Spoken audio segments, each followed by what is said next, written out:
Thank you, sir. What's good, Gnostic? Yeah, Agnostic I've Chef. got on my, I just tried my laptop because my phone's acting up. I don't know if this will be better. Christos, sorry, it dropped out. But the 30-gram guy, is it the same guy that was like unintentionally took that 30 grams? No, or it was an intentional thing. No, this is very much intentional. Oh, okay, yeah. No, I haven't heard of him. I'll have to look it up.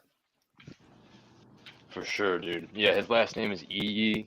It's I-Y. Yeah, me and Kid, I gotta do a stream. Me and Kid's gonna do that magnetite stream. We've been holding it off for months, so I get my. You're on the PiNEAL, man, so I had to get in on this. Audio is messed up, PiNEAL. Yeah, a little bit, man. Barely hear you. Sound like you're underwater. Yeah, good reference there. That's true. That's exactly what it sounded like. You sound like you're drowning, PiNEAL. Drowning, man. All right, is that any better or still shitty? Or yeah, you're good. That's a little bit better. Yeah, we can hear what you're saying at least. I'll try to get some headphones, but yeah, I had to get in on this. Shout out to Gnostic. He came on the show this past weekend and chopped it up, spit some bars and some songs that he had written and whatnot. But yeah, me and Cage have been holding off on this magnetite stream for a minute, so I had to fast forward. I was still listening to Genevieve's part. I've been kind of skimming through the stream for an hour or two, about an hour or more. But yeah, peace and love to everybody. Peace and blessings. Blessings, Sean. Yeah, thanks for being here, dude. Thanks for supporting the channel, and yeah, you're always welcome. So let's move on with the show. Should I play it? Yeah. Play it. Signal to the hypothalamus, Let's because go. just as a building can collapse at the right resonant frequency, so too can cells and cellular structures. If the vibratory adaptation stress induced by electromagnetic fields is too large, then for best survival, an intolerance to electromagnetic fields develops. If the intolerance is ignored and environmental conditions remain unchanged, then stress overload leads to disease and finally death. Magnetite crystals are very resistant and relatively inert, and it is a complex metabolic process which requires a lot of energy to either create or destroy Fe3O4. With every breath, fresh oxygen-rich blood is transported in ferritin proteins by blood cells to the brain and spinal envelope known as the pia mater. The pia mater, along with the dura mater, have the greatest concentration of magnetosomes in the body, at a density of 100 million magnetite crystals per gram of tissue. Wow. The dense blood vessels of the pia mater follow the folds and extend deep into the surface of the brain. Outside the pia mater, cerebrospinal fluid flows, which contains choline and electrolytes, protecting the brain and clearing waste to the lymphatic system.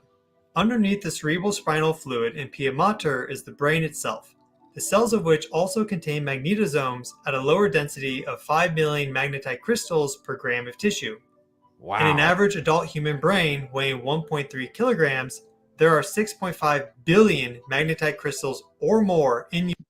That's that brain sand I was talking about. That's fucking interesting. And it's crazy how the first radio is based off the human brain, because it does have a negative and positive pole. But that's flowing through your body. And imagine how many billions of magnetite crystals we have at a full-grown male or female. That's just in the brain, right? They're saying most, like the ears, the eyes, most sensory organs or whatever sensory parts of the body have magnetite, high concentrations of magnetite in them for some reason. So Right, like and then, the tip of our fingers, our lips, our assholes. The fluid, that CSF fluid they're talking about as well, you have your spinal column, which ends before your coccyx or your sacral. And that fluid actually travels all the way down to the tip of the coccyx as it makes its way back up. That's the CSF fluid. It's the only thing that does that. Your spinal cord doesn't even reach that far, but that fluid, for whatever reason, goes from the top to the bottom and back up again. So it comes back to the cerebrospinal fluid. For anyone yes, that sir. know the Sacred secretion, ladies and gentlemen. Yeah, CSF is the Christos. They call it the This Christos. is what it comes down to, man. Maybe this is it. Maybe that magnetite is actually an integral part of that fluid. Yeah, and like Persinger and neuroscience, like say pretty much because we're immersed in the Earth's magnetic field and everyone has a similar magnetic, like we're all induced by it. He's saying it's pretty much like a hologram or a holographic universe. So maybe this is like, one of the mechanisms that creates the hologram we see. Right, because we're all just going through that Z pinch, and where the only place where matter can exist, or like all the information, like the seed inside the apple. You see the round, and then in the middle is where you find everything. Goatfoot saying we must grow these crystals. Yeah, they showed the structure of them. There's 6.5 billion in the average human mind. And I forget, I think you burn like 16 ounces of it a day and produce it. I mean, yeah, that's freaking insane, man. You imagine, there's something to this, guys. Maybe we 100%. This is. I think I overlooked this, man. I think there's much more to this than the meets the eye, guys. 100%, because it lines up with neuroscience too. Yeah, and I just wanted to say I'm still listening back. I'm like 5 minutes behind on on double speed, listening back to what I didn't catch. But anybody who's watching on my stream should go back on OTW stream and rewind and catch this part, because this is fucking fascinating, dude. So I'll be caught up in about 5-10 minutes. Bro. Yeah, see, when I heard crystals, I'm like, I'm going to bring up fucking putting an amethyst in your fucking pocket for good luck or something. Like this is real crystals that grow in your mind that actually have an effect on reality. So it's the most important crystal, I think, the magnetite. And that melanin, or that secretion that you see or inside the brain. Also, you can look at like the ink from a squid, like a squid ink. It's used to block out the danger. Yeah, your brain is going to block out the danger, whether or not that's a truth to your reality that would break it. So they would shine that, they would spit that out. I used to have a piece of magnetite. It's very dense. It's like a black, hard kind of like, it almost looks like a magnet. It almost looks like a magnet. I used to have a piece of it. It grows naturally. You can find it in the nature and shit. You know, but it also grows in the cells of your brain. Some crazy stuff. Used for cognition and for sensitivity to magnetic fields. Being relatively stable, the Earth's geomagnetic field doesn't generate much magnetosome torque on brain cells. Many animals like birds and sea turtles use the relatively stable geomagnetic field for navigational purposes, and ancient Native Americans were famous for their ability to navigate using their internal compass. In addition to the planetary magnetic field we all reside in, man-made AC and DC electricity generate magnetic fields of varying strengths. If artificial electromagnetic fields are greater in strength than the Earth's geomagnetic field at a particular location, then magnetosome chains will align to the resultant total field. Depending on the relative amplitudes of the magnetic fields, this could result in a complete magnetosome alignment with an artificial magnetic field. Rotating magnetic fields of strength far greater than the Earth's geomagnetic field will whip magnetite chains around in brain cells.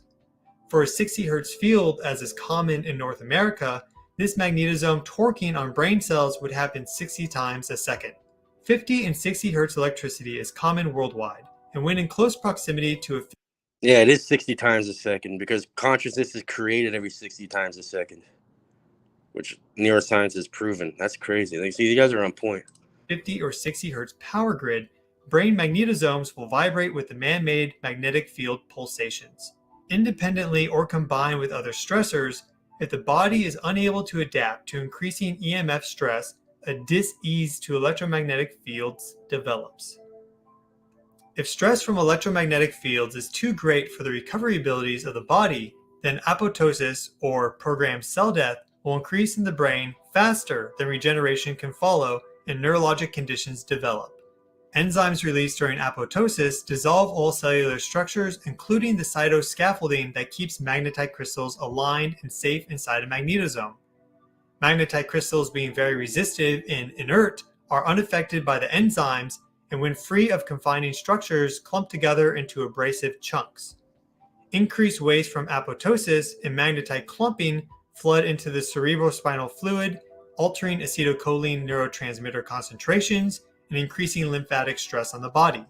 It has been observed many times that those suffering from neurologic diseases like Alzheimer's and Parkinson's had a much greater concentration of magnetite and ferritin in brain tissues, up to 15 times more than normal controls.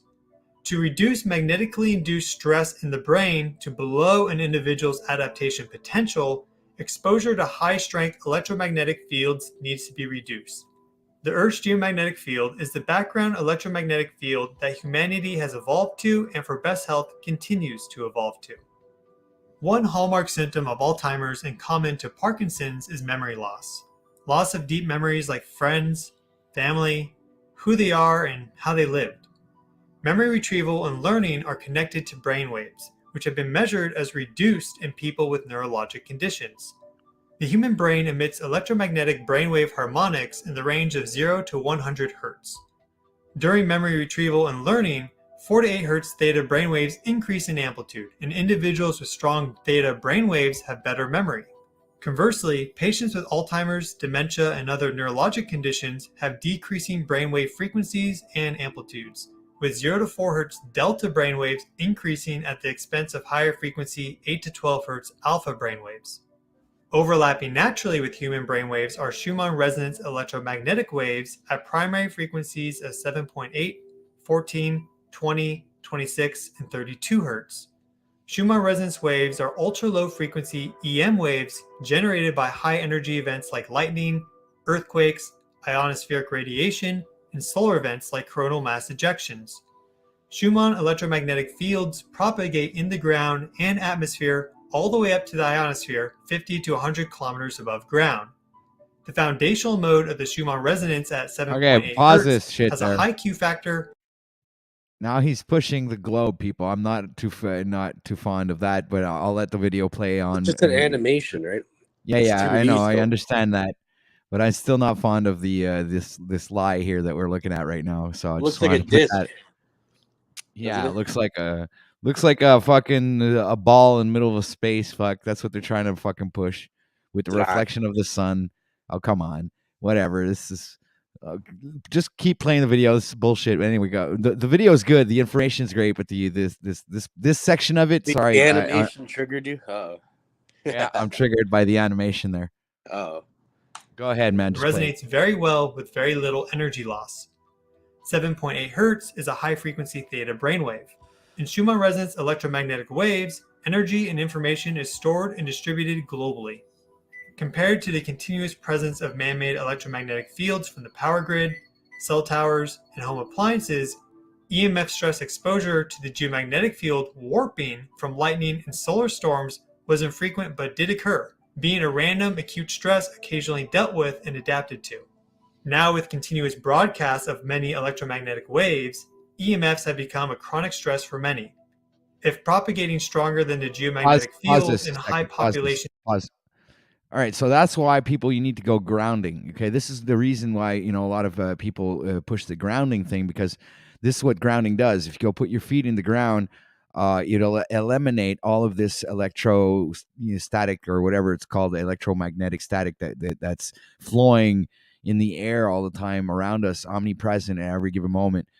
So if we need to eliminate that from our system, we need to ground ourselves. So we go outside and we stick our feet in the ground where the earth is, and ground. That's what it's all about, grounding yourself. So I just keep on going. Just wanted to put that out there real quick. Density areas, man-made electromagnetic fields disrupt the normal working conditions of magnetosomes, thereby altering consciousness.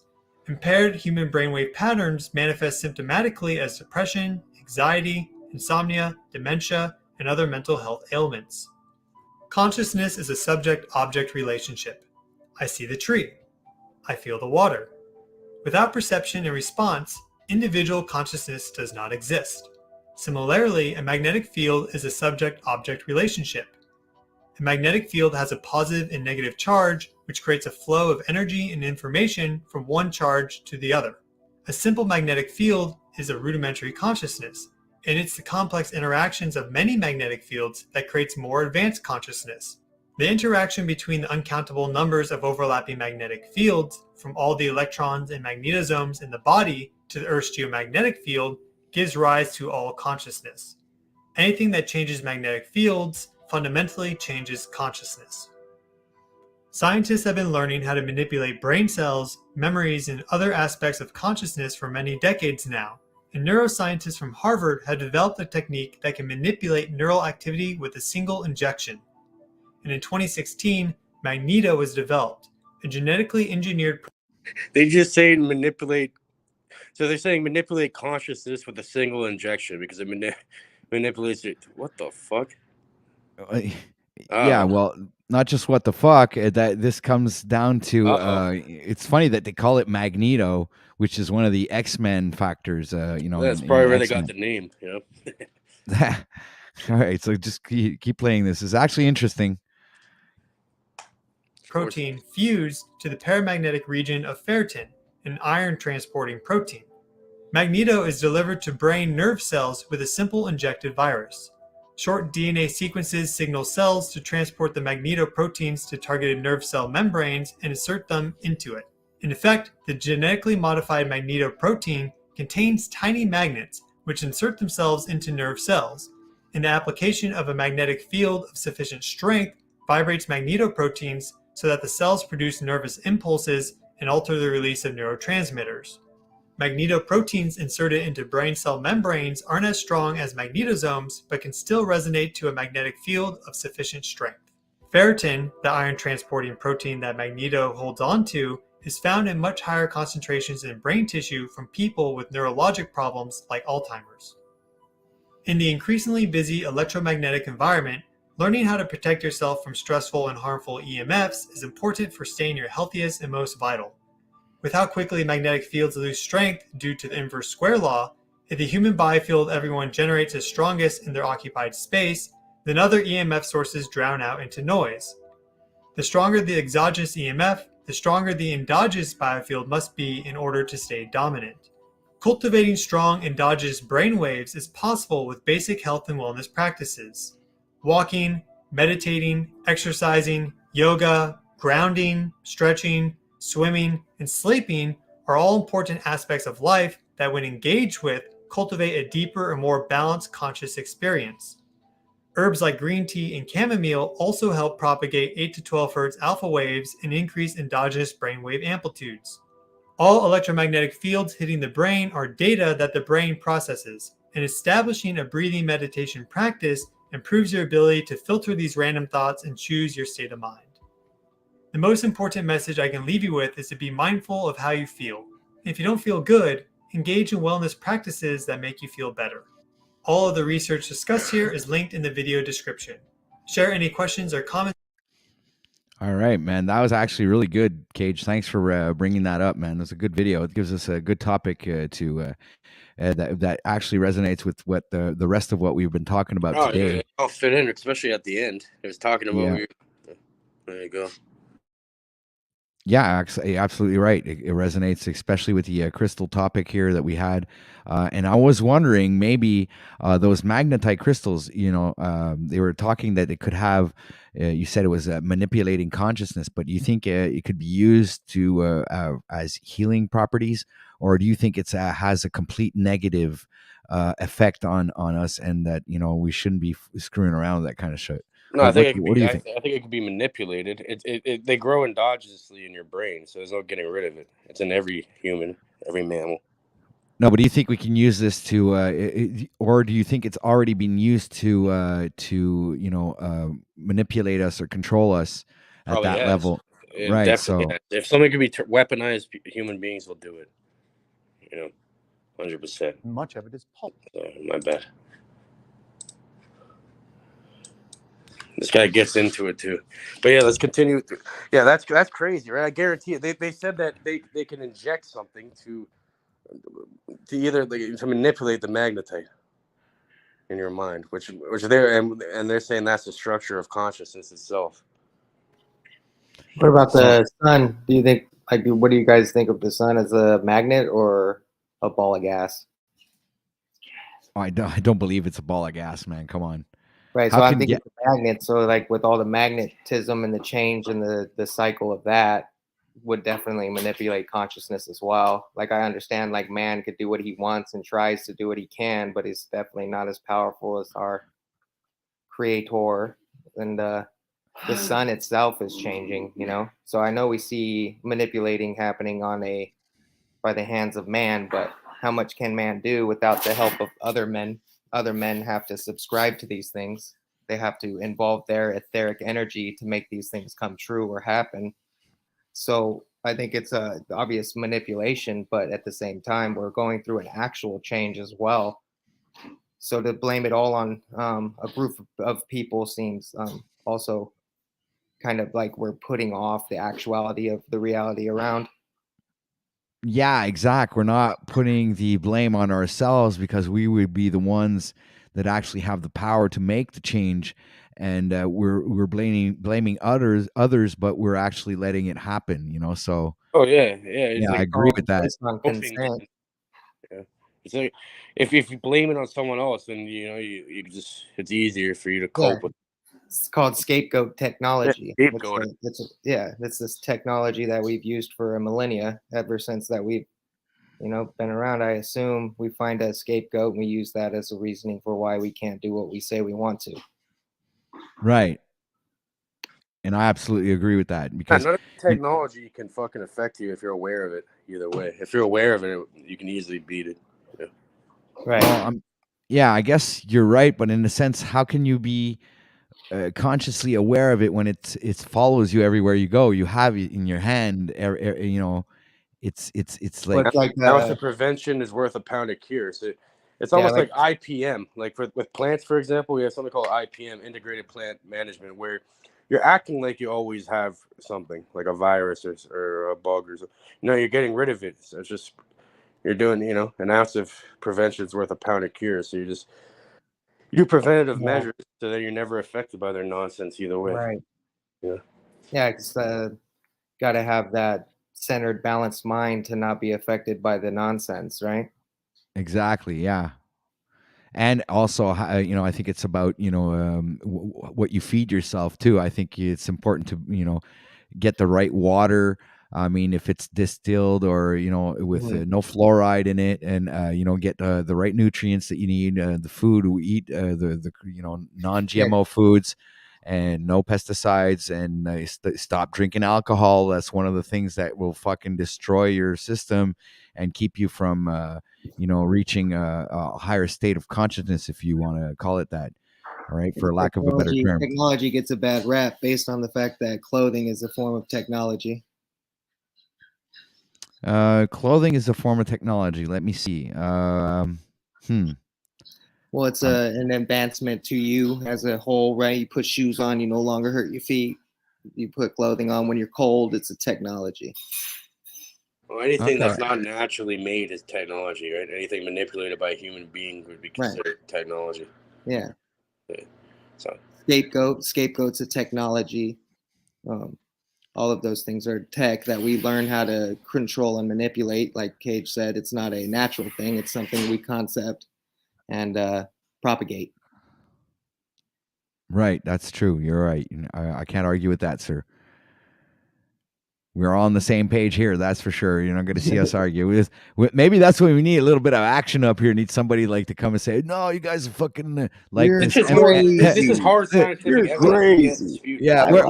You're crazy. Where's MC Hammer when you need him? I mean, not MC Hammer, but MC Hellfire. What the fuck? I keep forgetting his name. This guy. Nemesis. Yeah, Nemesis. That's it. Or where's Illumitami when you need him? No, because then you don't learn anything. Now, what? Too much learning for now? No, I'm just joking. To me, this is more interesting, to be honest with you. No, you're absolutely right. No, I haven't even seen. That's the first time I saw that video myself too. So. Yeah, that was great. I actually like that. But no, I needed to, joke around a bit and make some. I'm a funny guy. I'm just trying to make sarcastic jokes. Yeah, we need some people yelling at each other right now. Let's go.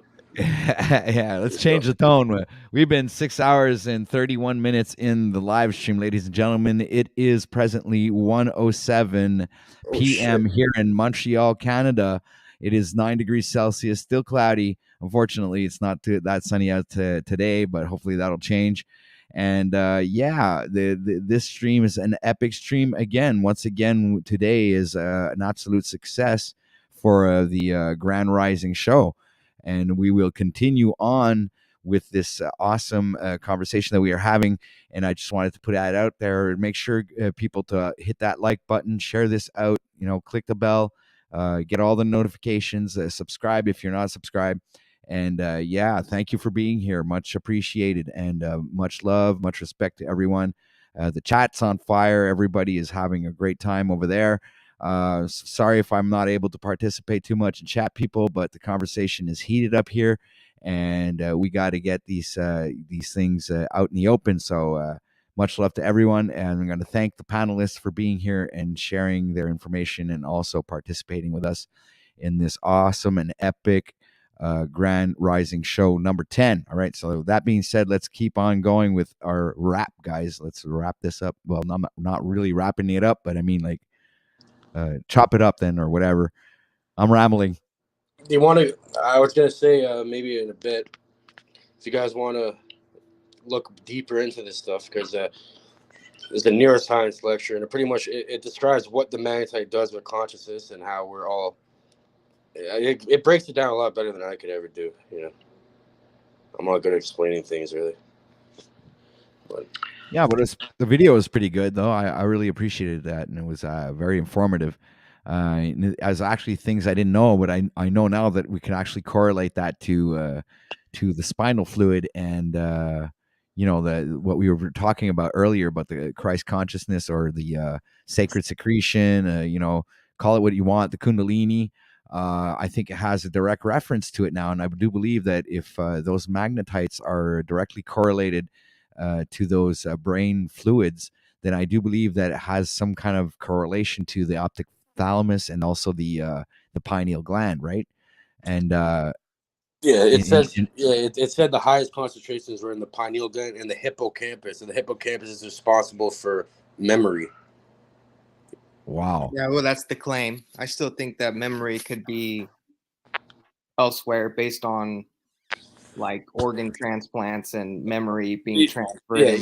Like what the theory is, it's like pretty much like the Earth's magnetic field. Like even Persinger, he does like a whole equation for it. Like all data, every thought that's ever existed that you've ever made or ever, it's all stored in the Earth's magnetic field, and there's a way to access that information with technology they've developed.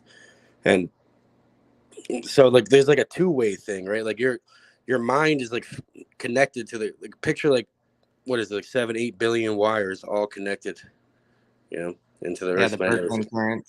It's like the motherboard. Yeah. Then the so it's like it exists locally outside of you too. So you're right about that, bro. Yeah, I don't think it's specifically local to the brain for sure. Yeah, because there's like all these stories of heart transplants and people coming out with character traits from that person that they got the heart from, or memory, or whatever have you. Yeah, that's crazy. Yeah, I've heard of those stories. That's crazy. I've heard of those stories. Like, isn't there a movie where the guy? Hold on a sec.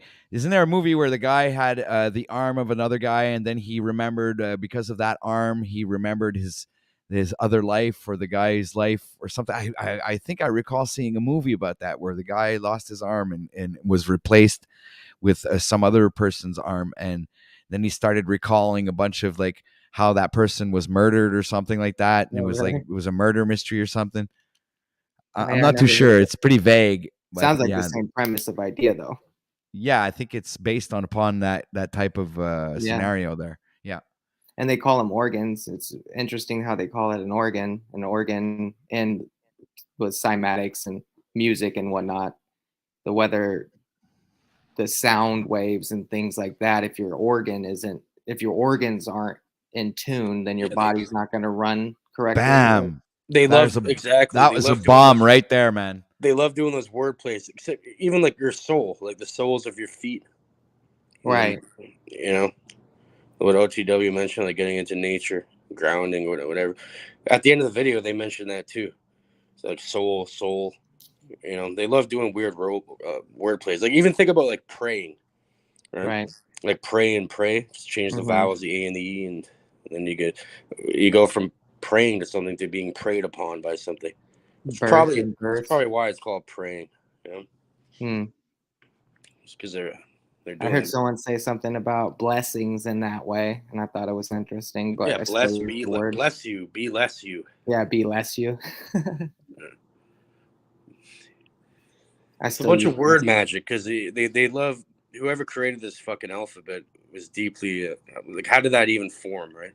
Like they say it just slightly changed over time, and But I think there's a group of individuals who specifically created these spellings, right? It's called It spellings. certainly is. Always that argument's pretty easily well done with the fact that it's got an ABC order. And there would be no need for an order unless there was some kind of structure and numeric values. And then there's a reason why why C is 3, and they put all kinds of fucking symbolism out there with the C on it. Like Super C, like one of these grocery stores and stuff like that, where you have the C representing things. Like also, even if you go to Canadian Tire or whatever, one of these stores where they're selling CCM products, where like hockey equipment or whatever, you're always seeing that C everywhere. And also, like, you have the M that if you turn it sideways is a 3. So they're always putting that 3 in your face. And it comes back to that the universal laws of numbers, which there's no number. Yeah, there's no number beyond 9, right? Well, yeah. Yeah, because it all repeats after that. 10 is 1, exactly. 11 is 2, 12 is 3. Yeah, it's just reduction, right? You just add the numbers together. But pretty much magnitude. It's just a magnitude. There's a reason why. But that's actually vortex math there, Cage. Oh yeah, it's not just numerology, man. This is vortex math, man. Yeah, 3, 6, and 9. But pretty much, there's a reason why there's 26 letters in the English alphabet, and it's the most spoken language in the world, besides the Mandarin. I think after that's it. The 26. If you look into it, it's crazy how many things sum to 26 that are, for example, the Tetragrammaton. The name of God or whatever in Hebrew, that sums to 26. Hey, dude, you mentioned that. I actually think I have a picture of that right now. I could show you guys. Let me look that up in my backup files here. Tetragrammaton sums to 26. God sums to 26. Bones, temple, mind. There's a bunch of things that sum to 26 that are all related to. Some of the brightest minds are trying to hide some secrets, eh? There's also the number 47 that's very significant. When you look at it, it's in the periodic table, which is equal to silver, and is also has a direct correlation to, I think, the chakras because of the colors. 47 was correlated to the 4th chakra and the 7th chakra, which would be green and purple, So, I mean, you have even like a rap artist that his album is... I think it's called Green and Purple or something like that, and he's wearing like this sports shirt written 47 on it. It's all this occult symbolism is all, hidden, but in our faces. I think you're talking about Travis Scott, maybe. Holy shit, man. Where the fuck, did you get an amplifier for your mic, man? You nearly blew my eardrums out, fuck. Yikes, my bad. All right, I'll keep it low. Yeah, bring the volume down, man. You're going to fucking tear down the house. The fucking windows are shaking. Tribe said, so this is how they train people to become powerless. I think maybe in a facetious tone. I'm not sure. Correct me if I'm wrong, Tribe. But I think maybe it's a technology that could be used on a mind that's not well sound. I'm not sure if it was being a dumbed down mind that like fluorided mind, or dumbed down by all kinds of heavy metals and sugar and alcohol, and it's like the list goes on and on and on and on. It doesn't stop. So I mean, you have to make sacrifices. You have to eliminate even the things that you love, because these things sometimes that you love, like alcohol and sugar and shit like that, are literally there to fucking kill you. Oh yeah, but like also it's like this, like worrying about the things. Okay, like let's say that's like it's like nocebo, right? Like if somebody tells you you're gonna get fucked up by doing something, then you most likely will. But let's say you had no idea about these harmful effects, it probably would affect you less, if you know what I mean. Oh yeah, it's like telling you have like saying that, let's say you have cancer and then boom, you have cancer all of a sudden. Yeah. I guess it's like the placebo effect. I do understand what you're saying, but at the same time, think about it. The comment also says tribe doesn't believe in reality. And are we talking subjective or objective reality? It's like shit in moderation, right? Because like let's say like you barely have sugar or something, right? Well, I don't know. One time like you have like I don't know a drink that has fucking sugar in it. Like if you do it occasionally, it's probably gonna be better for you because that's gonna release a certain endorphins and shit, make you feel a certain. I don't know. It could actually be anything, and if you overdo anything, it's bad for you. Since That's Even true. water. Too much of a good much thing water is will bad kill you. for you. I've heard that more than once. yeah, like even Coming water. in. Hello. Drank like a gallon of water in like a half an hour. Yeah. That'll kill you. Christos, you trying to say something, sir? Okay, so 47 being silver on the periodic table. Check it out. You guys know the movie 47 Ronin Yep. about the samurai? Yeah, so at times they were okay, I'm not saying this is like intended consciously at all by the people that made the movie, but I don't know, maybe. So because You got check a it slight out. The crackle. samurai Christos. were fighting. I'm crackling. Yeah, you are. Samurai are fighting supernatural type like paranormal monsters and like spirits at certain points throughout the movie. So it never says explicitly that they're using like silver blades, but it would make a lot of sense that that's like a subtle synchronicity or a consciously intended thing where there's multiple reasons why the number 47 is used for that book/movie of 47 Ronin, but well, there's other correlations to that there, associates Christos. with fighting monsters, What about Hitman, the Agent 47? I remember we brought that up. Yep. Yeah, the Hitman, the game, PlayStation game or whatever Xbox game. There, it's that guy Hitman.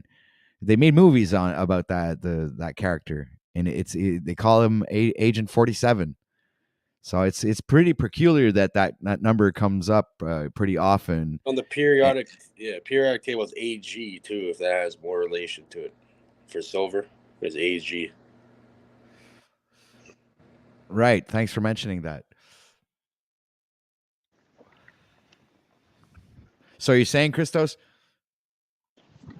No, I was just saying that I remember the samurais fought like beasts and like supernatural monsters, and like silver is known in mythology and like lore to fight vampires and werewolves, and the undead can be put down with silver bullets or silver blades, in fantasy genres, movies and books and games. That's like a common theme, and I think I see that happening with that movie Ronin 47 once you brought up the silver aspect with the periodic table. I wonder why that is.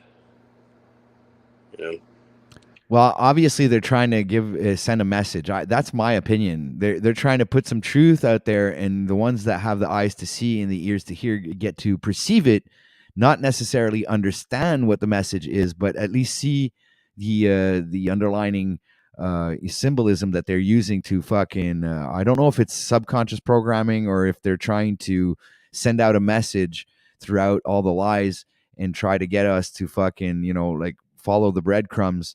And I imagine, go down the rabbit hole. I don't know what necessarily all of this means, but I do know that or have this feeling that it's a kind of a message or a deeper understanding of our reality and trying to decipher what we're supposed to do and what is actually the mission, if there is one.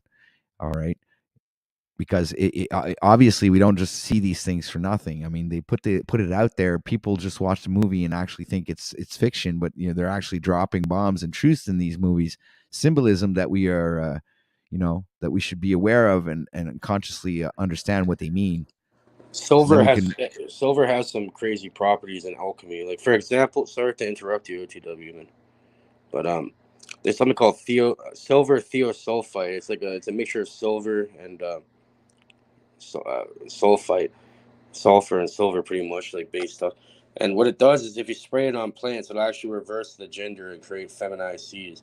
So it has like transformative properties, even like in that manner, you know. It also has like purifying and cleansing properties. I asked the fucking bot. It says it has magical properties. In many mythologies and folklore, silver is believed to possess magical properties of powers. It's often associated with moon magic, feminine energy, and protection against evil or supernatural creatures. Historically it's been used in charms, talismans, and amulets. Purification and cleansing. It's often associated with purity and is believed to have cleansing properties. In some traditions, silver is used in rituals or ceremonies to purify objects, spaces, or people.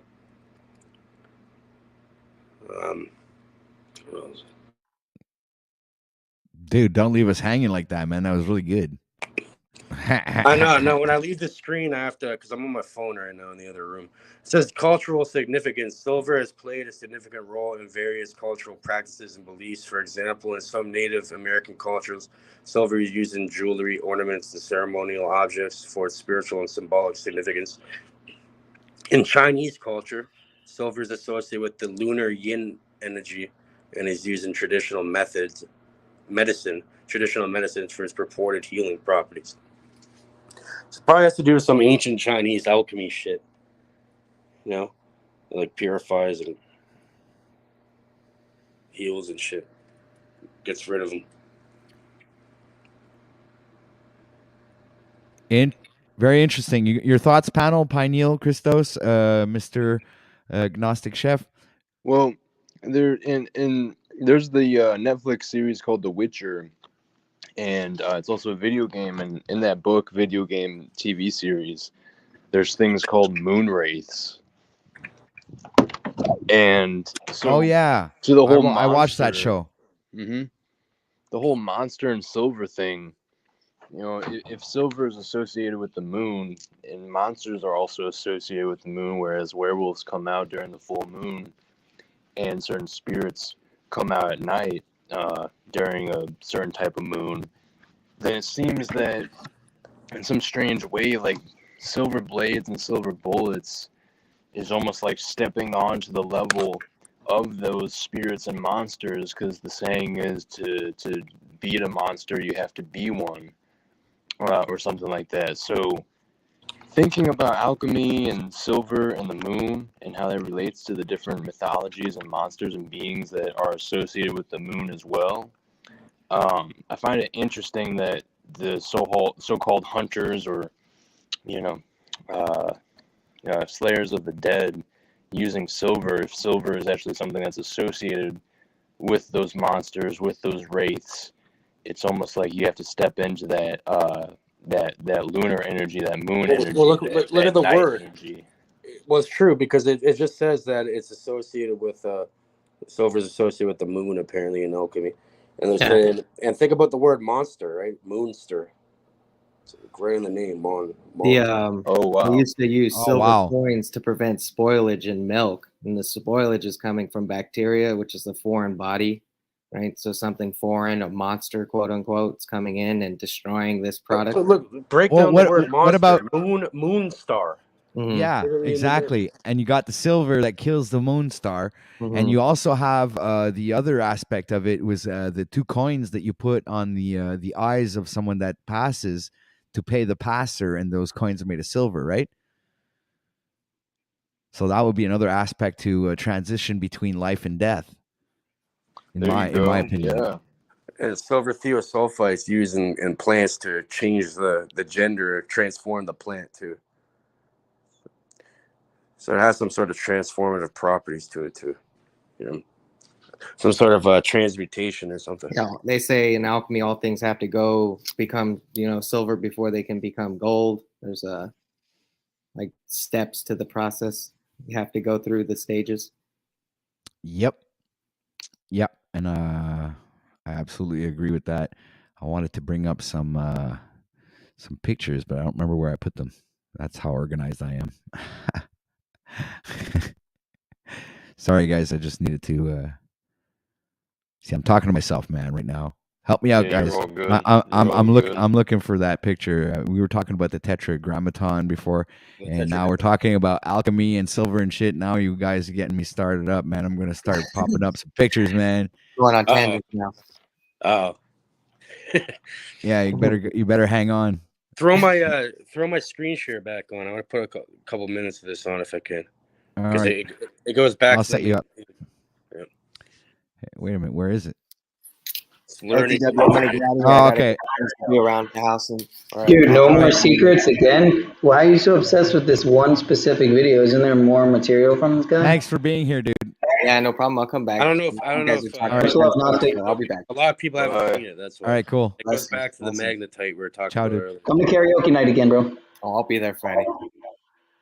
I got two that I'm gonna have to show up for though, so I'm gonna be bouncing back and forth probably. Bet. There's 2 karaoke nights on Friday night. Really? Where's the other one? Drop the link in the chat if you can. It's Matrix Man. Yeah, I'll try it. Oh yeah. I know Matrix Man. Okay, number one Matrix Man. You guys know I've known that guy for years. What the fuck? Yeah, Matrix Man. I know Universal streets are small. That's probably a small world. Yeah, that's probably how I somehow got connected to you guys through the fucking web. Yeah, I know. I think so too. And then also Flav Cage. Yeah. Yeah, you know Flav too, right? I've known Flav for years, man. What a tangled web we weave, don't? Exactly. You know Bamboo Soldier? Yeah, Bamboo. Yeah. I know Flav for like the longest out of all of them. Like I know Flav for like 6 years now, I think. Yeah. See, I met, now he's crazy into the DMT shit. You know? Yeah. All right, blessings, guys. All right, peace, brother. Ciao, bro. All right, so that was Gnostic Chef, everybody. If you want to go hook up on his channel and see what he's all about, make sure someone if wants to drop a link in chat for Mr. Gnostic Chef, didn't have time to go and promote his channel. But blessings to you, sir, and thank you for coming up here and participating on this awesome live stream today. It's been absolute success, man. Great viewers. The chat is on fire. The panelists are absolutely engaged. So we're going to shout out to everybody and much respect to everyone as well. And it is presently 1:30 p.m. here in Montreal, Canada, Eastern Time. It's 9 degrees Celsius, cloudy outside, and we have Mr. Cage here who wants to present us another video. So, Mr. Cage, please go on. Just a few minutes of it. For those who haven't seen it already, right? I know. PiNEAL. But there is a lot of good material from this guy, right? Like other videos from this guy. Just out of curiosity, just asking. It's hard to find. Yeah, there's a few. Open type of Okay. And what I would like to do is to begin with what the future will be, and this is what this particular presentation will be like. So this is the human brain, as you probably have seen on many occasions, but in actual fact, that's not the real human brain. The human brain is alive, and if you measured it, this is what it would look like. Those flashing patterns you see there are the actual activity of a real brain. We've taken an EEG, quantified it, and we can actually see the activity taking place over the left and right hemispheres. The yellow and the red that you see is effectively what's going on as the person is sitting quietly. There's microstates going on here, being recreated every 20 milliseconds, 50 times a second. There are about 4 basic microstatic patterns, which are the building blocks to consciousness, just like pairs, sets of DNA or base pairs are the information for the last 3 billion years of genetics. Person's quiet. So the question is, suppose you have had 3 billion years is a little long. Every other person's brain, and they had access to yours. What would happen? Has it happened? Can it happen? And what would it mean for the future of human societies?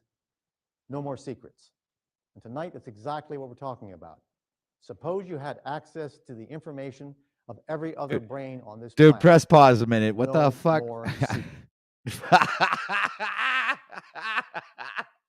This is like 15 years ago. What is this? This is like what? Jack Talcottian. This is Persinger. Persinger he's like a neuroscientist and shit. Okay, but what's this no more secrets shit there? What the fuck?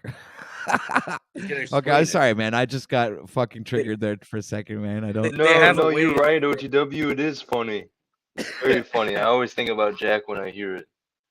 All right, so I guess I'm new to this this video. Look at the fucking comments right now. Look what Jack said, ironically. It's like when they end legal secrets or something. Yeah, exactly. That's what I'm talking about. I mean, this is crazy, man. This The okay. Jack's uncle. Let it play. Jack is gonna enjoy this. I'm pretty sure this is for you, Jack. I'm gonna let this play. Are we all connected? And the answer is yes. We are all immersed in the Earth's magnetic field. The human species is about 7 billion conductive brains, all sharing this field. Think of 7 billion wires, all immersed in the Earth's magnetic field. This field contains enough energy to store the experience of every human being who has ever lived. It's an easy calculation. Just think about that. All the information of every human brain that's ever lived has the potential to be stored in the Earth's magnetic field with lots of energy left over. That's insane, crazy. There's the Earth's magnetic field. You've seen it on many occasions. In fact, the strength of the magnetic field induced in every... You see the globe again, Singer, guys. Singer's like a genius. Like he's like, I'm telling you, the dude. Yeah, but he's using the globe as a fucking, another How's fucking... that a globe? It just looks like a circle to me. All right, whatever, Cage. Let's just holy fuck today, man, with these fucking globes, man. All right, keep it moving. Who cares about the globe? I do. Right now, you're being... It's a hologram, motherfucker. All right, go ahead. To put it this way, you are immersed in the Earth's magnetic field. It's penetrating through your brain, through your body. And in fact, the strength of the magnetic field induced in every brain by the Earth's magnetic field, when all brains are considered, is almost identical to the strength that each brain generates. Your brain generates in the order of about a picotesla, which is about a trillionth of a Tesla, much weaker than the Earth's magnetic field. But that's the operational intensity. But what does it mean? It means simply this. Such convergence produces the conditions that allow global resonance and the possibility of a human hologram. That is 7 billion brains, basically immersed in the Earth's magnetic field, all with similar intensities, the whole equal the sum, and the sum equal the individual equal the sum. That sets up the conditions for a hologram. Calculations suggest that the time required for an event in one human brain to diffuse into all other human brains on this planet would be about 10 minutes. And it would recur primarily during dreams or during altered states. In other words, you can actually calculate it. 7 billion brains is an easy calculation. One brain, something you're thinking about right now, how long would it take if we're all connected to diffuse to every other human brain on this planet? About 10 minutes. And Holy shit. During dreaming, when the right hemisphere is dominant. So here's how it would look in terms of an animation. Okay, animation. In terms of an animation. All right, I like that. Representation of the 7 billion brains, almost 7 billion. Representation. I like this, okay. This connection would take place over time in roughly about 10 to 15 minutes, particularly if you were dreaming, because there's something very different about the right side of the brain, the right hemisphere. Yeah, what if we are dreaming? Now, has there been evidence that such connections occur? Yes, for decades, verified cases indicate that some people's sudden experiences about a crisis to or death of a loved one occurs on days when geomagnetic activity is quietest. The experiences usually occur during a dream state. Let me give you an example. Yeah, what do you guys think about that so far? You haven't seen this one, OTW, right? No, I haven't. So this is interesting. Obviously, like I said, he's using these representations, and he said it was a representation. So maybe this guy's a flat earther, but he's just like, appealing to the audience that already believe that we live on a globe. So I kind of understand where this is going, but the information is good. So I remember, guess he talks about it after. He's like, he talks about how administrations have certain I'm surprised he was even allowed to conduct this kind of study and put it public, But they used to work. These are the guys that developed the remote viewing phenomena with like Sean Herbovance and Ingo Swann. Like they worked with the CIA here in Canada and shit. So where the shit started, Yeah, I do know. Gets deep. All right, so keep this moving, man. I want to see the like we can keep pausing it to comment on it because I think it's Yeah, let me know. Let me know when to good. pause it. I'll pause it. Yeah, don't worry. On the evening I'm of fired 5th up, January, man. I was visiting. This is from a middle-aged woman. This is one of many cases. These kinds of cases have been recorded certainly since the 1870s. Massive booklets containing this information. On the evening of the 5th of January, I was visiting in my kitchen with some friends. Suddenly, I felt my face flush and I felt ill. In a matter of minutes, I was out cold. My friends carried me to the living room and placed a cold cloth on my head. They said I opened my eyes and stared for 15 minutes. When I came to, it was exactly 10:30 p.m. That night, I was ill and vomited several times. I kept crying and thinking about my sister. Every time I thought about our mother, I felt depressed. The next morning at 7 a.m., my mother called. She was crying and extremely upset.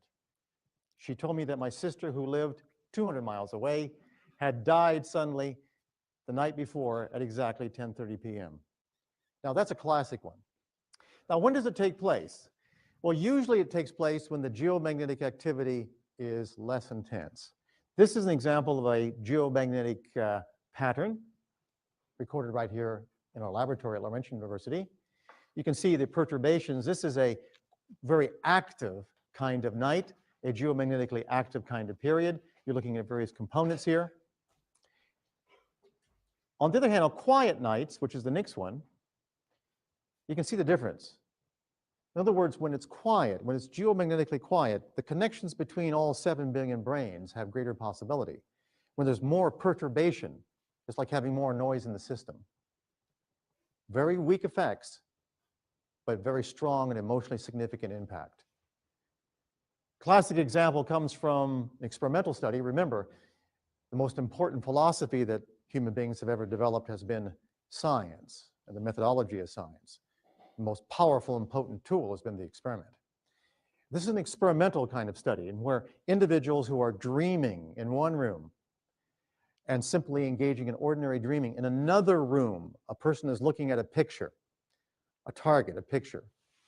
And what we find, and this is the work done at the Maimonides Dream Hospital, or dream studies, what we found is that when individuals are dreaming and someone in another room is looking at a picture, under certain nights, when you look at the dream content is exactly what the picture was, the other person was looking at.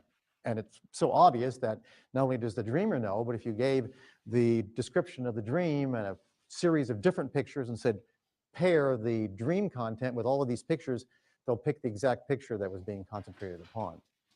Notice that the black circles indicate that when the geomagnetic activity was quiet, very, very quiet, that's when the dream content of the dreamer corresponded with the details of the picture upon which the other person was concentrating.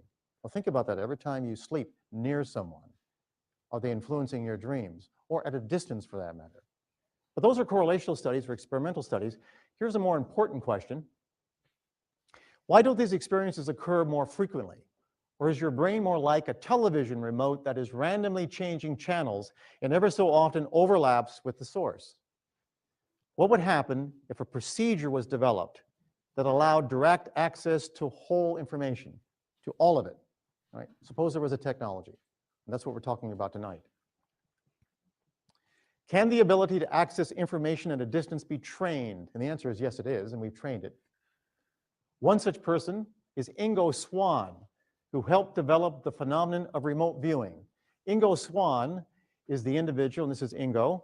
Ingo Swann was involved with the development of this remote viewing for the Central Intelligence Agency for the United States many years ago. The idea is, can you access information at a distance? As opposed to saying it can't happen, suppose we say it does happen. You realize, let me ask you this. If I told you 200 years ago that I had a device I could put to your ear and you could hear what was going on the other side of the Atlantic, you would say that's crazy. But now we call it a telephone. Right? If I told you 400 years ago that I had a device which allowed me to measure and represent your friend, and I could play it back long after he was dead, and you could see that person, you would think it was magic. That's called filming. That's called a video. So think of it this way. Suppose there is a technology that allows us to have access to every bit of information that's available in the geomagnetic field from all of your brains. That's what he did. Well, let me show it to you. He learned to identify experiences that originated primarily in his right hemisphere as pure images and experiences. Here are some examples while he was sitting in a closed chamber in a laboratory here at Laurentian University and asked to draw what experimenters were seeing based upon random selection of targets. So here's what we did. We had experimenters walk by a hallway, and we would randomly give them an area somewhere within 15 minutes of Laurentian University. They had 15 minutes to get there. They would simply look at the target. These were randomly selected targets. Let me give you just a few. This is where you begin drawing.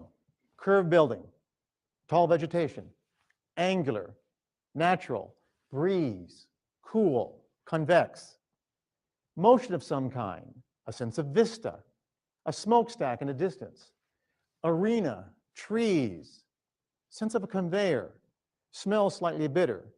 Now, what I've done here, I've simply typed out what he's written down. He was an artist. He was a postmortem artist as a part of his training.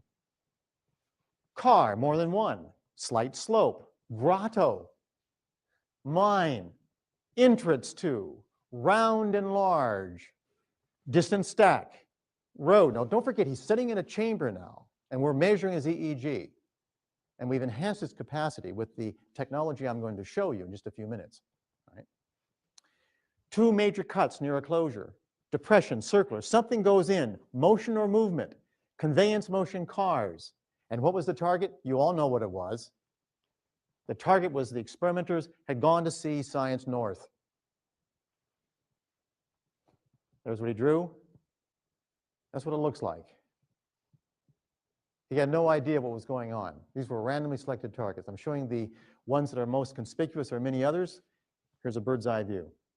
This is all published in scientific journals, incidentally, and you can access them by simply Googling it on the web.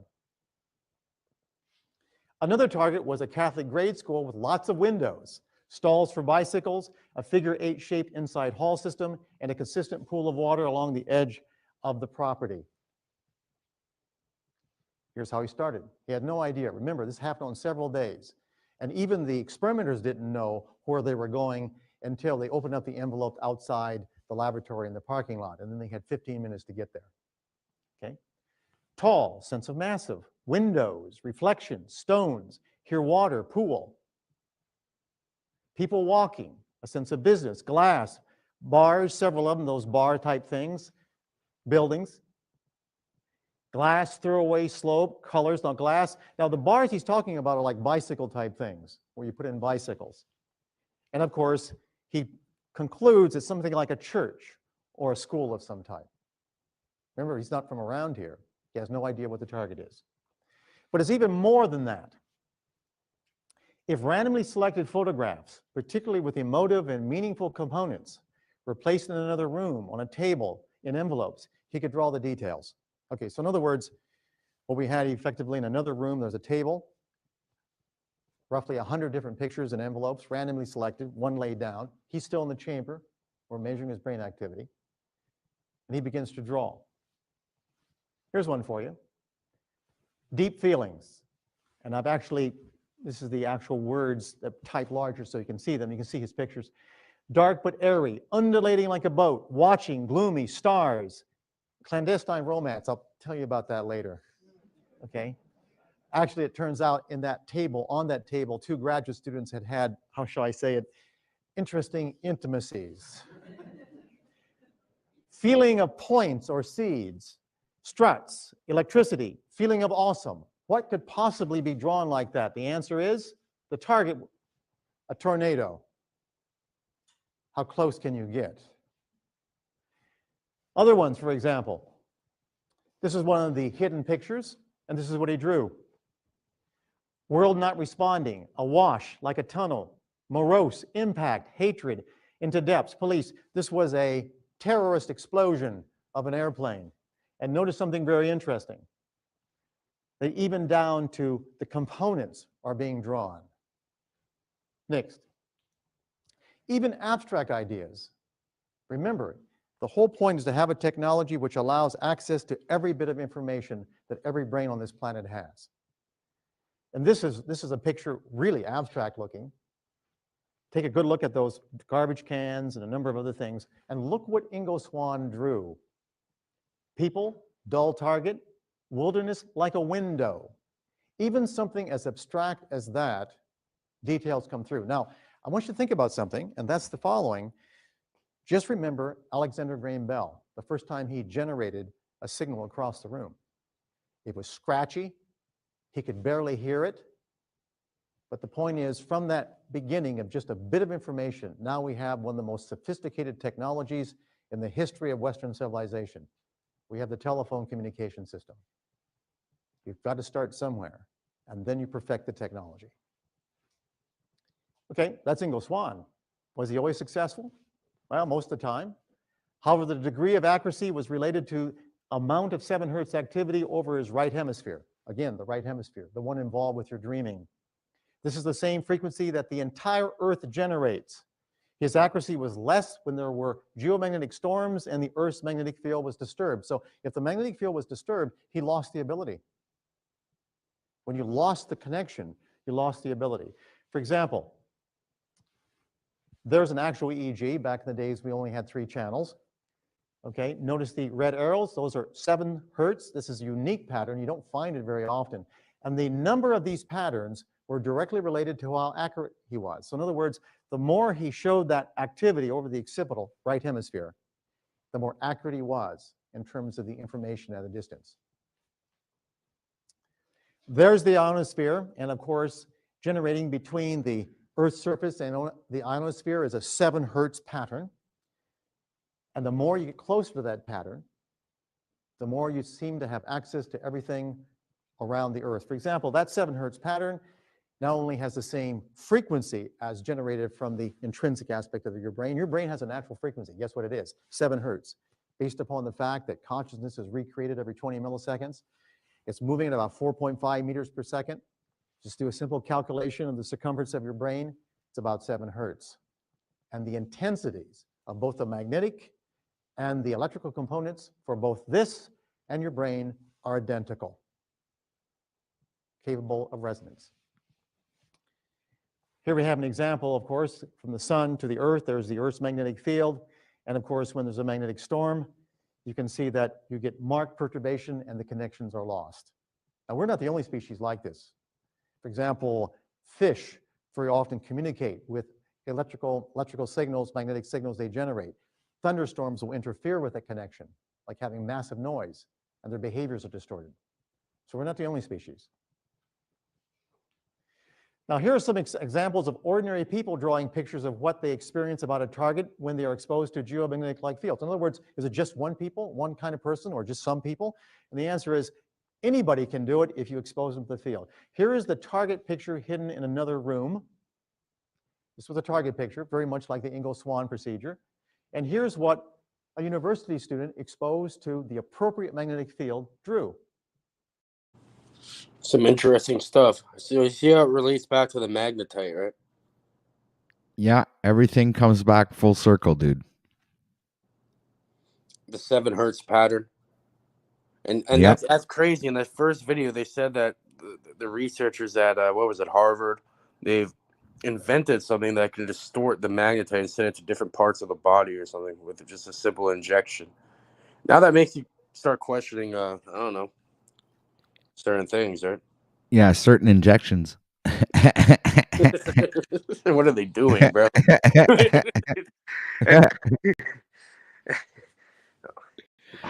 I'll be honest, you guys kind of sound like you're, I don't know, doubting science and maybe not trusting the experts as much as you maybe should. Just my thought. No, yeah. this right here is definitely not mainstream. I don't trust mainstream science. Science is a value method. Like, what is science really? Doing an experiment and then writing your observations, right? So it's that I agree with, but yeah, obviously, we all know it's all completely bought and paid for. Agreed. It's not hard to influence people. It's either that or you just fucking get rid of them, right? Probably cheaper to get. Hey, we have 33 people watching right now. Make sure to hit that like button, like, share, subscribe, and hit that notification bell if you guys want, the recent notifications for when we go live. And also, don't hesitate to put a comment as well. If you guys hit the restream, guys, comment. Don't hesitate to give your opinions. So I love answering comments in the comment section. Right. So I didn't get a chance today to follow up in chat. You guys have been on fire in there. So I've been, keeping up with the panelists and the information that's being brought up. So that being said, man, much love, much respect to everybody for being here today. And this is actually great information, and I'm really grateful that you presented this, because it does come full circle when you think about it, with all the subjects that we've been talking about today. Does have a direct correlation, whether you like it or not, right? So this is very good, Cage. Thank you very much.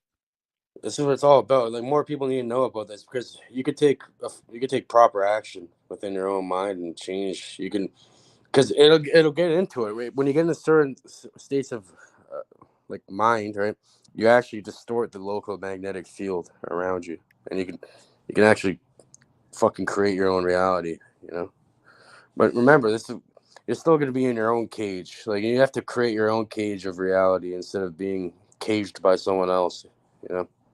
Either way, you're still in the confines of this reality. Hey, this great comment here from L. Rich. Lieberman says, I like OTW. He's all right. It was good. Everybody hit that like button and share it out. The drill. Yeah, but did you guys notice I liked his avatar there. Check. I'll just show it up again. Look, 333. But this is actually valuable information. At least since I've been on, I didn't see earlier. This is probably good information I missed. But the end of this has been. This is good. More people need to fucking look into this shit. Neuroscience, like learning how the structures of the brain work. And that's how you reverse engineer reality, looking into the mind. Yeah. You're absolutely right. Is my mic coming in clear or no? Yeah. 5x5. Okay. Yeah, this is.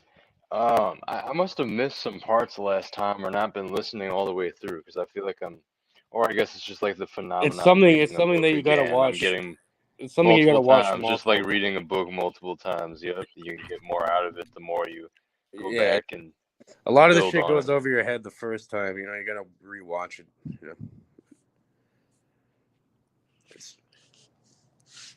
It's pretty good. I could be on here for fucking days trying to show you guys shit, bro. Like, it doesn't end. PiNEAL has Wes Watcott in his chat there. It's like a parody of Wes Watson. It's good.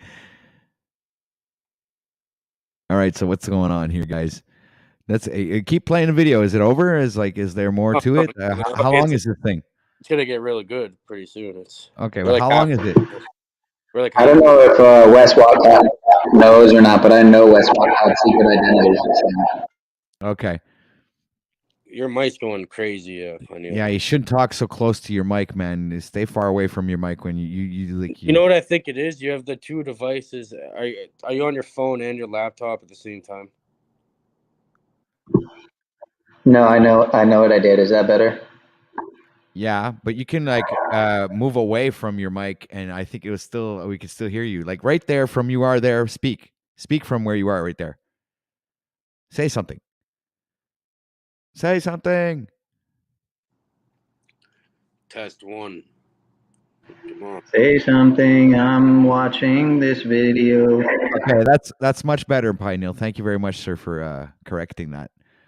So what were you saying so we could understand you clearly?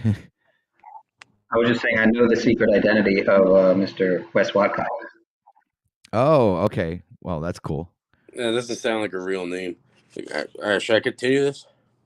Yeah, please do. Go ahead. Look at the connections. Remember, this is a situation very much like early Bell, because it's very, very scratchy at this point, but look at the essentials. Go ahead and connect them. We can see, for example, the emphasis on the shape, the eye. Remember, this is hidden in an envelope. The actual mechanical kind of individual, you can see from the outline yellow. And of course, there's always something called analytical overlay. Don't forget, this is right hemispheric. So this is all emotive and visual patterns, and it has to be translated to language. In the process of translating to language, very often you put your own verbal, how should I say it, overlay, your own baggage, your own verbal baggage on it, and can distort the signal, just like noise. Here's another target, hidden in another room. There's the picture, hidden in an envelope, person's never seen it. This is what the person draw if it's exposed to the appropriate configuration of magnetic field. Here's the drawing. Shall we see the connection? Take a good look. Not as sophisticated as Swan, but this is a university student with only 5 exposures to the procedure.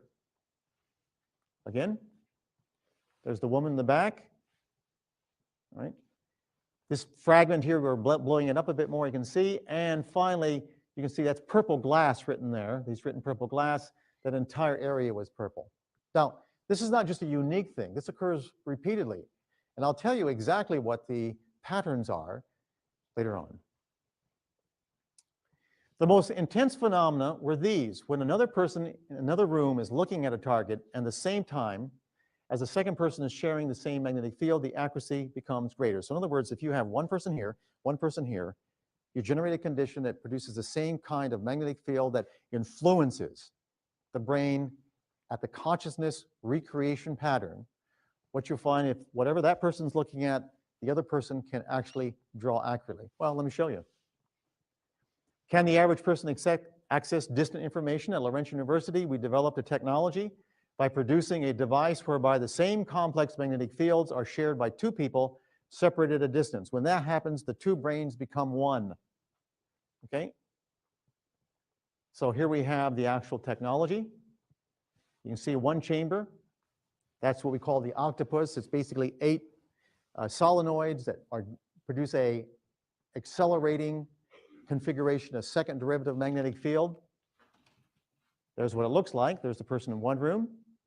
All right, with the octopus, there's a person in the other. Here's some examples. The actual target picture that one person is looking at is on the right hand. You've seen that as the bridge down here in Sudbury. What they're drawn, what the other person's drawing, sitting in a separate room, and you can see the actual drawing, and you can actually see the letters or the words up there, and we've amplified them for you. Motion, bright long, vertical lines, wormhole, crowd, flower, explosion, passing stuff moving through. The essential aspects of that hidden target have been extracted and now are being shared by the 2 different people who share the same magnetic field. Their brains, both those brains are now effectively one.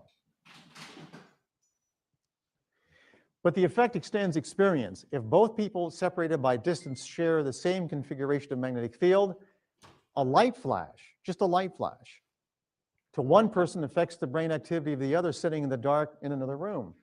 So what we've found is that we can connect it to actual light, right? The photon emission energy from the brain while a person is sitting in the dark is about 10,000 times less than the stars on a cloudy night, but we can measure it with photomultiplier tubes. However, it's 100 times more intense than the energy from the cosmic rays that pervade the universe. Now, I know you're thinking that this is really, really weak, but let me do an experiment real quick, okay? Effectively, you're listening to me right now, and the sounds you're hearing are in the order of about a millipascal in terms of pressure. That's what you're listening. About 40 to 50 decibels, a millipascal. And presumably you're listening to me. Right now, above you, there's over 100 kilopascals of pressure. 1 billion times more pressure on your body right now than the pressure associated with me talking with you and you listening. Can you hear the atmosphere? It's 1 billion times more. Of course you can't. It's not the intensity. It's the pattern. The pattern is the critical thing. So never underestimate the importance of the pattern. It's not the intensity. And furthermore, if we take something like this, like one of these nice little cinnamon, and I drop it just like that. I dropped it this way. That's about a microjoule of energy. Now, for you to see a light in the dark, that only takes about 10 to the minus 17th joules. That's a decimal point followed by 16 zeros and a 1, which means this is a microjoule, which means that energy from dropping that right now would be enough to light up every eye of every human being on this planet. The critical thing is the energy and the pattern that detects it. Never think bigness is important. So, here's what happens. If, for example, we have one person in one room having a flashing light, another person in another room completely in the dark, and they only share the magnetic field, a special kind of configurational magnetic field that produces a synthetic consciousness, making both brains the same. When there is no flash in the other room, this person has theirs on the left, that's what's coming off the side of their head. If the person in the other room is seeing a flashing light, an ordinary, dull, flashing light, the person sitting in the dark, their brain also generates light because they're connected, even at a distance. Is there evidence of information transfer? We are now measuring photon emission from the human brain. That's how we think it's working. And you can see, if we took you, for example, and we ask you to sit down inside of a quiet room, and on the left hemisphere, the left side of the brain, right hemisphere, right side of the brain, notice that when a person is simply relaxing and just thinking about casual thoughts, for example, like something easy and refreshing, like how many hours I'm going to study tonight. On the other hand, if on the focus, you say, okay, now I want you to think of white light. Just think of white light. That's all you have to do. Notice the left hemisphere doesn't do anything. The right hemisphere, if you're relaxing, doesn't differ. The vertical axis is the amount of energy, and I can tell you what it is about 10 to the minus 11 watts per meter squared. You can't see it. You need a machine, a photomultiplier tube to see it. But notice on the right hemisphere, when you ask a person to just think of white light, notice that under focus on the right hemisphere, there's almost a doubling of output. That's right. And now we know in neuroscience that it's very likely, Bocan and other people have actually shown this, that there's light emission from retina, that when you're actually thinking about white light, there's just not action potentials and neurons firing, there's actually photons being emitted within your brain, right? Actual photons, and we can measure them. The minute you have photons, you have access to almost everything, right? Now, when there are photons involved, the phenomenon of entanglement becomes real. This means that what happens to one person is reflected in another, regardless of space or time. Here's a animation of what we're talking about. That's entanglement. In other words, entanglement means that effectively, the minute you have two people connected, photons here and photons here, we really don't know right now when that photon is flashing in the other room, is it the same photon that shows up in the other person's brain instantaneously, or they're simply entanglement. But if you have entanglement, you understand what that means. That means you have information at a distance. You change something here, you change something here instantaneous. Already physicists are doing this. They call it teleportation because they're a bit more dramatic. All right. But in actual fact, they've already done it up to over 100 kilometers. Change the polarity on one, the other one changes instantaneously. That's the first stage to having information from everywhere.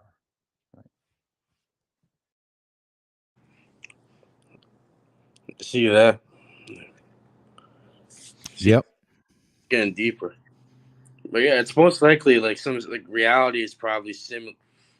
It's probably through the Earth's the magnetic field of the Earth combined with like our input into it, or our plug-in into it. It's probably some sort of like a hologram. And this is why they attack like the powers that be. They know about this, and this is why they attack the subconscious mind through the words we use, the way we think, everything we see. for the average person, institutionalization through schools and all that. It's probably a way to literally change reality. That does change reality, the way people think. Like, make people think there's a probability when you roll a dice. Like for me, I don't believe in that. So every time I roll a dice, you could do it right now. You're gonna get whatever you want every time. Yo, Cage, you know who I just realized you sound a lot like, dude? Who? Tell me if I'm crazy, Christos OTW. Does he not sound a lot like Singularity right now? I'm like just now realizing it. I know what you mean. I mean, with a certain the tone. philosophy is correct. I mean, Same. Wait, like, do you mean literally tone, voice same or? philosophy? Like, yeah, what's going on right now? Well, I'm having okay, mind I blowing. see it in the voice physically, like literally with his voice, but I know what you mean with the subject matter as well. There's like two things going on there that are similar and paralleling with Singularity. I see what you're saying. And I know I've seen you on camera, so I mean, I'm like 90% sure, 95% sure you're not the same person, but 99% sure. But I don't know, maybe you can like shapeshift. I'm not sure what you're into. I don't even know who Singularity is, to be honest with you. He was on Ian. He was on We Are What TV Ian's stream the other day. What happened?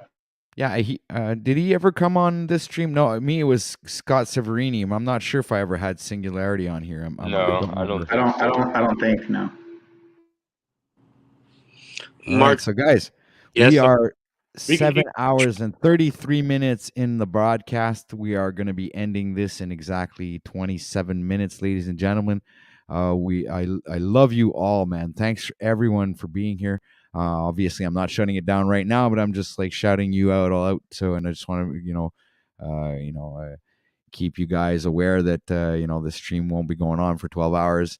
I tend to do 8-hour streams a day for 5 days a week. So, much love, much respect, and I'm really appreciative and grateful for everyone to be here. Without you, this wouldn't be possible. So make sure to hit that like button, share this out, subscribe, click the bell, leave a comment, and if you would love to support the channel, well, there's a link at the top of chat where you can go ahead and buy a coffee for OTW News, and that's up to you. You can or not. That's always your choice. So thank you everyone for being here. I just wanted to call, not call out, but shout out to everyone, and much love, and much respect. So Christos, I think you just popped on or something, or you want to play the video, Cage? Keep playing the video. Well, I wanted to hear what Cage was going to say in response to Mark Basket. Okay, go ahead. Yeah, Mark does go on. He's been on my live. You could try it one time. It does work. Like I can make a compilation of. I used to just go on panels and experiment with this stuff, and it definitely works, bro. Way more than Chance would tell you. And that's the thing, is the fact that someone is already questioning it means that they're already kneecapping themselves from being able to obtain it. Yeah, exactly. They don't have that true belief. You can do it yourself regardless. But this is how strong the programming is, It goes back. It's like everything's just like a chance, a probability, which I don't believe in at all. I think you can influence this. Yeah, I mean, after what he just said there with the photons and everything he explained, he really had a mic drop moment there like 5-10 minutes ago, whenever it was. And it's just turned 111 where I am too. It's perfect. Yeah. There you go. Like right as I finished my sentence there, and not high mark, but a high compounds probability would tell you, right? You have a 1 in 6 chance, even if you get half the time right. That's a lot better than their version of reality, right? You could train it to even be better, though. I'm telling you, people. I should share it. I'll share it one time. I can go back. It's fucking weird, man. I'm telling you. I wouldn't believe it either, to be honest with you. So it's fucked. You just gotta experiment. Prove it to yourself. Try it. You could do. I could walk you through a certain visualization procedure before rolling it. You can even like put it in like a cup or something, so it's not physically in your hand. So like you don't think it's like a way, the way you rolled it. I don't know, some variable. And then you can do it to other people. It's like a certain magnetic field that's generated if you generate that magnetic field through a certain technique. spot on. It's fucking weird. Even worse on I've done it to people when they're on the computer, like a computer generated dice. Just click of the mouse and it still worked. So it's like it's not just the physical thing. Wow. That's wow. Yeah, Sapkowski, he's like, Cage, me going to smash a fucking bottle off my head after that happened. He was tripping. That's literally what he said. He's tripping out. You could try it though, like, you know, just try it. Record the results, like, dude. Quote unquote luck, right? You could probably make your own luck in that way. Right. Like self-fulfilling prophecy concepts.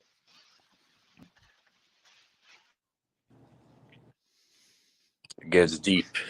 But let's see what he says now. I think he's about to drop some gems here. Or wrap up. Now, if one has the technology and access the appropriate patterns shared by other brains, information can be accessed. We can amplify, concentrate, and control what has been happening only occasionally for centuries. Now think about it, like watching lightning. We did it for thousands of years, hundreds of thousands of years as a species, and then we mastered electricity. Look at the difference. We watched birds fly, wondering what it would be like. We never did have wings, we never developed them, but now we can fly, we call it an airplane. If you can imagine it, it can be done. And that's why, because the brain is matter. It's based upon the physical principles of the universe. And if you have that capacity to imagine it, that means the potential is there for it to be done. Because our brains are reflective of the essential aspects of the matter of this universe. Now, Sean Harabanz, a classic example of extraction of information. This is the man who knows your memory. There's Dr. Webster actually extracting some blood and actually injecting some radioactive material into Mr. Harabanz. We were the first to demonstrate that when he is engaging in reading another person's memory, it's not all hocus pocus. What really happens, a part of his brain that's been different from the time he was born shows an increase in activity as measured by single photon emission computerized tomography.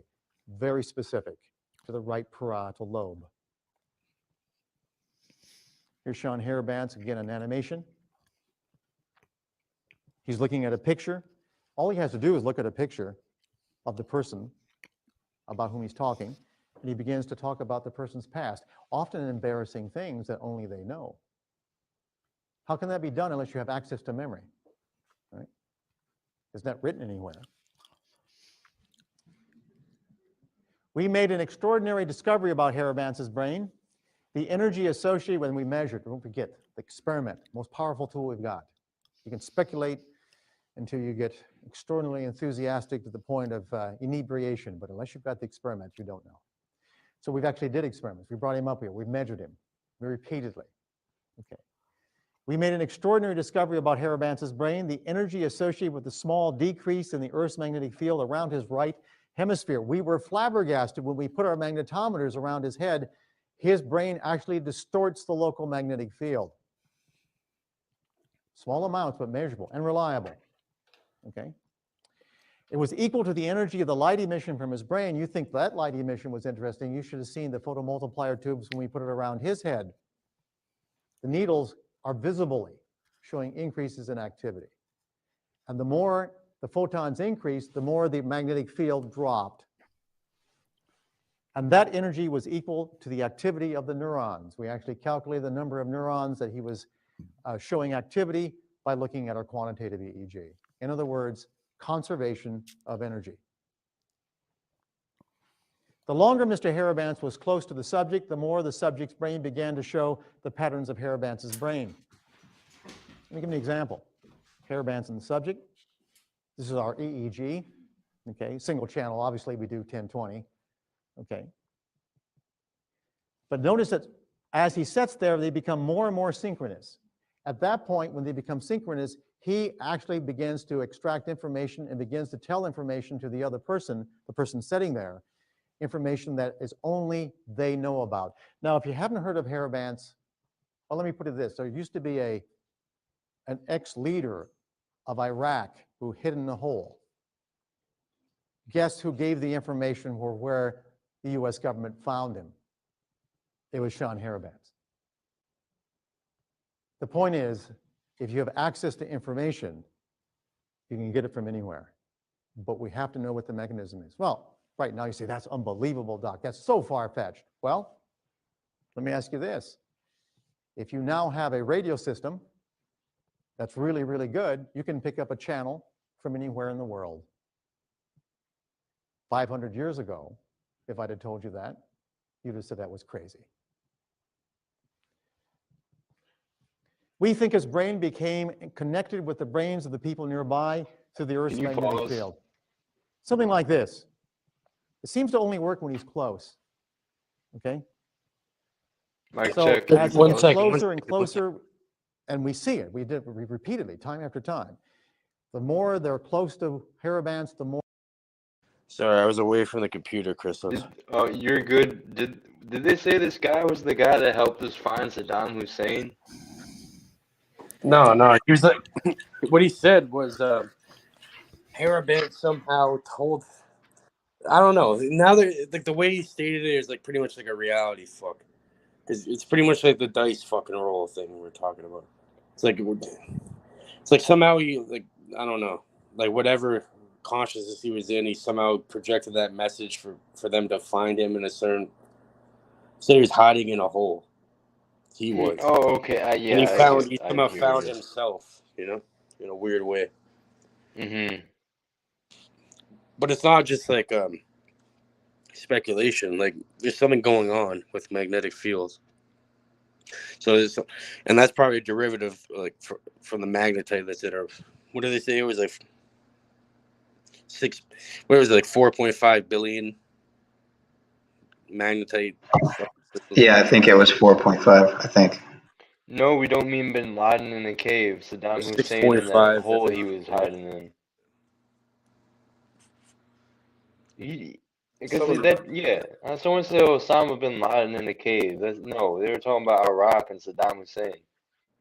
No, it has nothing to do with that. We were talking about Sean Harabanz. I know. I'm just saying someone in the chat was thinking of something else. His name's Sean, like fucking PiNEAL. There you go. But don't give away my secret identity now, sir. You were hiding in the hole in Iraq. But either way, there's some tangible evidence going on here that there's ways to actually, there's ways to get yourself to do the same things if you wanted to. Fuck with reality. But when you do that, I think every time when you get into this kind of stuff and you actually try changing, I think that's actually changing all of reality. Like it's like reality shifting or something. Like you're changing the reference point. So it's like you're actually kind of manipulating reality. And that's why I like starting off on small things like a simple flip of a coin or a dice, like to extrapolate, like a dice roll. It's supposed to be one is, and then from there you can extrapolate that to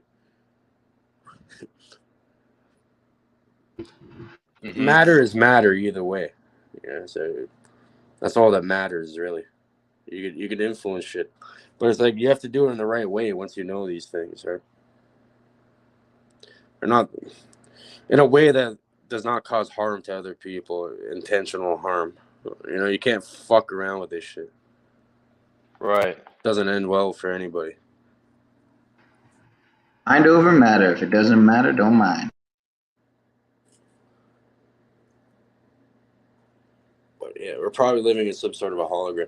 There's like cheat codes and shit. Like you can like mentally inject fucking cheat codes into the field, if you want to call it. The matrix of electromagnetic fields and whatever the fuck it is.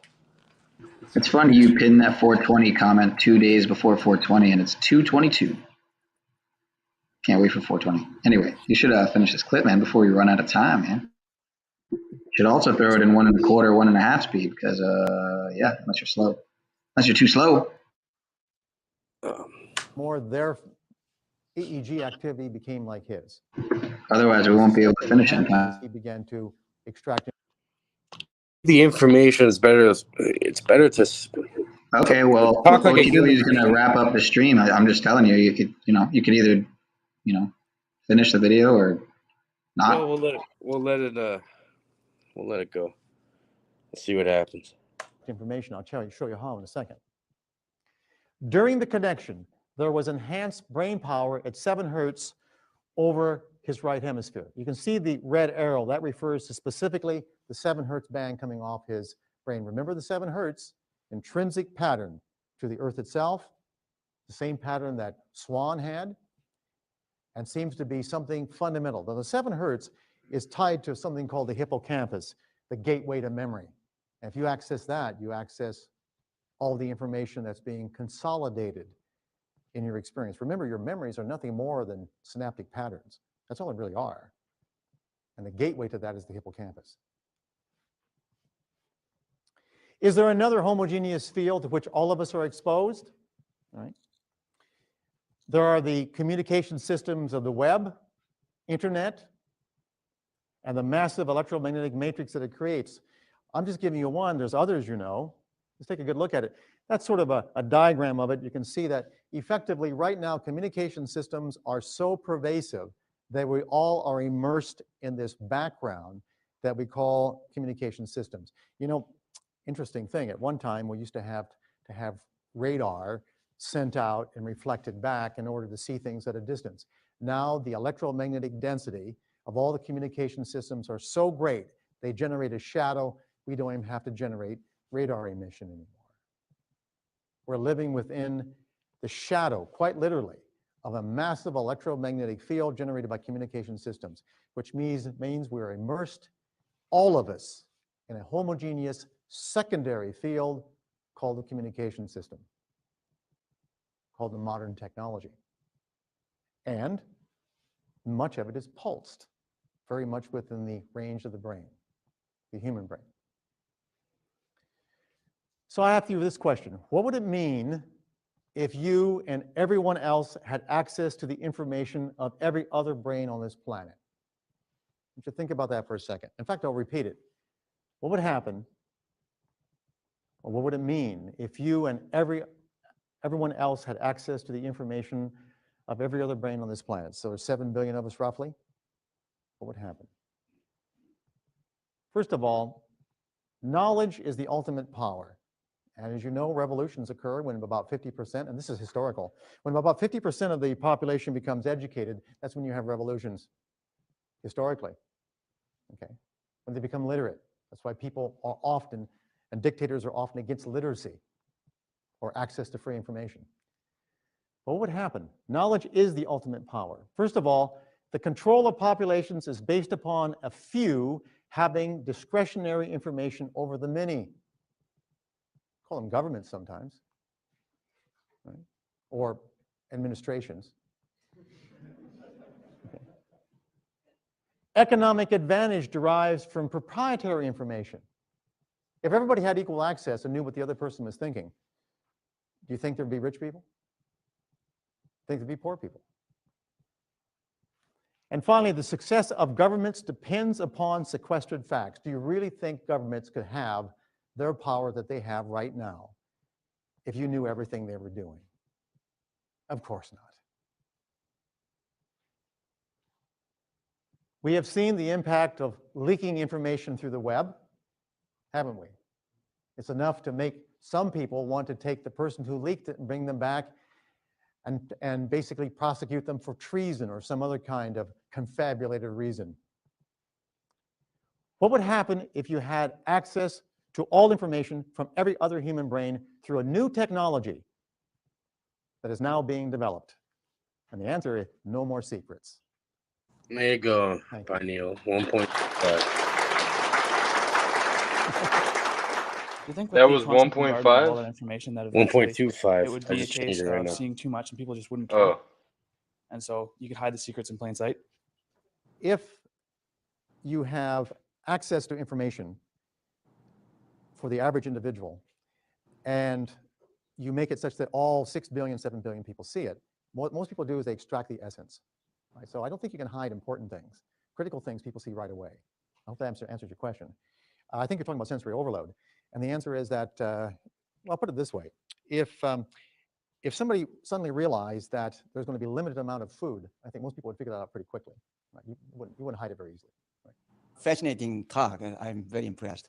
I don't know this area very much, but one thing I kind of try to understand is that since you or anyone else can have a vast amount of information you can get through this kind of system, then specificity, how you can achieve specificity. For example, in the beginning of your talk, Right. you're talking about the sister's sudden death who was 200 miles away. Right. Then how on the earth there are 6 billion of different people on the earth and you have access to all this brain, then how can you specifically connect to your sister, for example? Do you think you have some kind of physiology difference or genetics involved in that? Well, what we can do, in terms of the question was, there's 6 billion, 7 billion type brains. How do we get congruence? First of all, we know that genetically the congruence is much greater than suspected. And what we don't know right now is the actual fine tuning, the actual, for example, if you're playing a radio, I mean, if you have systems or stations are very, very close together, they tend to overlap. So the critical thing is how much discrimination there is. If we took a look at the fact that are all the brains that different, and the answer is probably not. There is going to be some overlap. There's going to be some distance factors in terms of we know that most of these phenomena tend to occur within a couple hundred kilometers. And the more genetically similar they are, the more likely there are to be congruent. In other words, identical twins, people who have reinforcement histories that are shared, are much more likely to have these kinds of connections. So to answer your question, it would be sort of like the technology we have to develop. I mean, there used to be a phenomenon called the foxhole radio, where if you put together the right carbon and things, you could pick up local channels, but a lot of channels were going, it was all gobbledygook. And so we got better kinds of technology, and now we can separate out these different signals. So right now, think of the brain as that simple old radio system. And with modern technology, or with more sophisticated understanding of the brain, we may actually be able to discriminate these different sources. I don't know if that answers your question, but that's how I would accommodate it. The other feature, too, is to realize that, well, right now, let's forward here. At any given time, that's how much energy is associated with your thinking, the single action potential. Let's assume, for the sake of argument, you look like a very intelligent person, that you've got, let's say, at least 10 billion neurons that are activated, okay? So that would be basically 10 to the minus 10th joules, okay? And then assume that they're all firing about 10 hertz. That means roughly you got about 10 to the minus 9th joules. That's how much energy, about a nanojoule, is associated with your thinking at any given time. Now, in your lifetime, how long are you going to live? What do you figure? 100 years? Let's be really nice and give you a couple gigs, okay? We'll give you a couple gigaseconds, okay? So if you live to be a couple gigaseconds, or about 10 to the 9 seconds, okay, the amount of energy, just a thought associated with your thinking would be about a joule. Just your thinking. We're not talking about metabolic activity now. So I'm not talking about the fact that you're generating about 10 watts, 10 joules per second from your brain because of the blood flow and because of the metabolic activity of the cells. I'm just talking about that component associated with your thinking. So that's how much you've got in your lifetime, okay? Now, the Earth's magnetic field, okay, is effectively, for all practical purposes, we can actually calculate it out, has a magnetic dipole such that it has the capacity to store roughly about 10 to the 18th joules. Right? So that means that for all practical purposes, whatever this information is, all right, and let's multiply by the number of people on the planet, we got lots of information to store, lots of energy potential to store it everywhere. You're right, the critical thing is how to get it back. That's the hard part. Right? So really, if we talk about the energy involved with your entire life, my life, all right, all the neuronal activity associated with memory, it's only about a joule, okay, just the electromagnetic component. All right, pause that there, dude. Within the All right, ladies and gentlemen, this will end this segment of the show. We will be back tomorrow for another awesome Grand Rising show. It'll be number 11 tomorrow. We will be back bright and early. So thank you, everybody, for joining us. Thank you to the panelists who've joined today. And also shout out to all the ones who have contributed and donated to OTW News. So much love to everybody. Hope we see you back here again tomorrow. And have a great one and have a good have a great day. So Cage, will you please play the outro for us. All right. So we had Christos up on the panel today, ladies and gentlemen. We had PiNEAL Power and Mr. Cage from Cage Reality. So welcome to the end of the show. Peace. Much love, everybody.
Selassie, I shall live and reign. Shall live and reign.